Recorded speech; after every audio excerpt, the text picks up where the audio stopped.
लागे ओइसन बुझाता नंबर धराइल जब से करता पता मार दी गोली लागे ओइसन बुझाता बात बात सच हो रह तू बच हो तो से बताओ तनी लोहारा में हई रे पगली तोरा गाँव में आवतनी दम के कला में कतना बा हमें आके देखावतनी कटा जीवन लोहारा में हई गाँव में आवतनी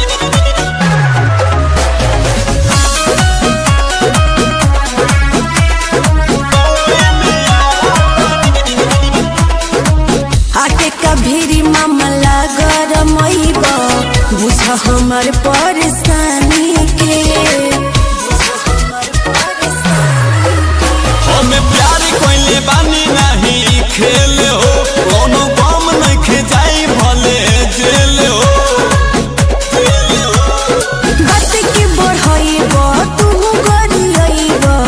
ऐसे समझावतनी लोहारा ने होई रे पगली तोरा गाँव में आवतानी दम के कला में कतना बा हमें आके देखावतानी लोहारा ने होई गाँव में आवतानी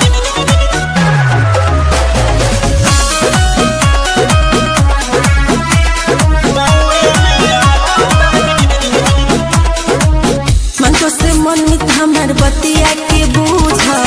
भाई हमर हो बदमाश हो दिन में काटा लेके घूमता अच्छा